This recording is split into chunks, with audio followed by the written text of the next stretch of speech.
Peggy 18.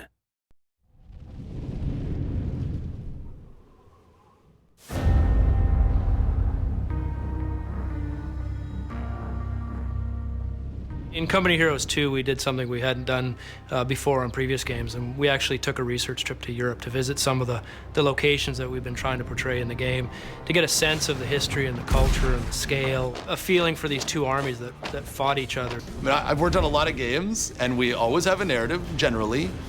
Most of them, even when there's a seriousness to it, they're not quite as gritty or real as this one. In Company Heroes 2, we've covered all of the well-known battles of the Eastern Front. So players are going to be able to fight in the ruins of Stalingrad, defend the city of Leningrad, ultimately push all the way to the Battle of Berlin. We base our story on history. There's a number of characters that we've kind of composited into ours. They're really trying to get their experiences across and, you know, portray the horror and terror of World War II in a way that is sensitive but unflinching. The process for coming up with missions and making them happen, how we get variety like daytime, nighttime, what the actual mechanic is, what the player's going to do on an ongoing basis is huge.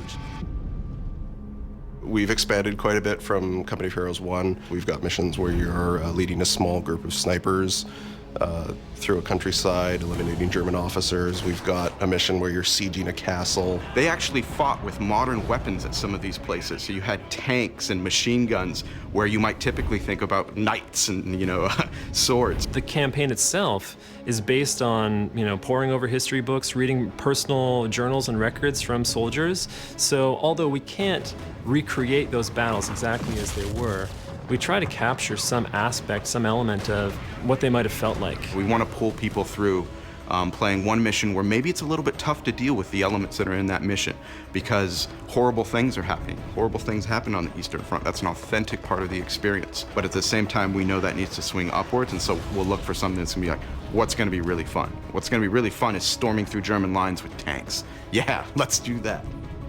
What I love is encapsulating that feel from mission to mission, even beats within mission, to get that swing and flow. And I love it when it comes together and you really feel like you played one mission and got like 3 different experiences.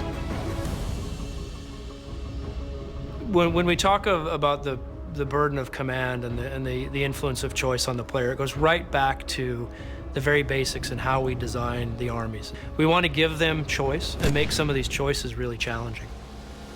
Some of those decisions involve whether to go back and rescue troops that have been lost, and in other situations, whether to blow up a bridge to prevent the Germans from crossing it, knowing full well that you have Russians on the other side. At that point, you're just kind of like, wow, this is a whole different ball game. Theater of war really is something where we're trying to extend the experience and the ways in which you can play the game. And it's sort of just like, we know what happened in real life, so how did you handle it, and can you get the same result? It's not competitive multiplayer. You don't have to worry about winning or losing. It's about you exposing yourself to the historical arc of World War II, but also to dig into some of the tactics that were used to help you become a better player. So when you're ready to jump into multiplayer, you have that experience behind you. RTSs are inherently abstracted. You know, the camera's up high, and to deliver emotion and the kind of narrative experience that you want in a game is challenging. You're playing from a distance. Often players feel like the hand of God.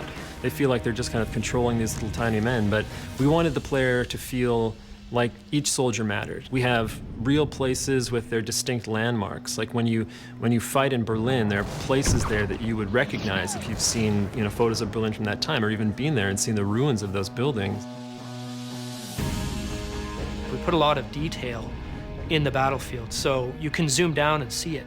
And once you've seen it, you know it's there, and that, you know, level of detail, even with the camera pulled up, ties you to the experience, sort of immerses you in the game.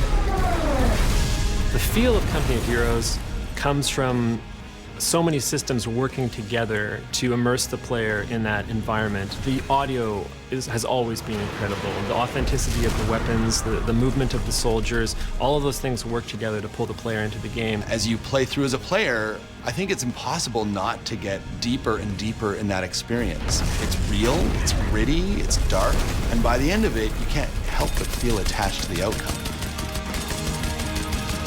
And I think the gamers are going to be very pleased when they get their hands on it.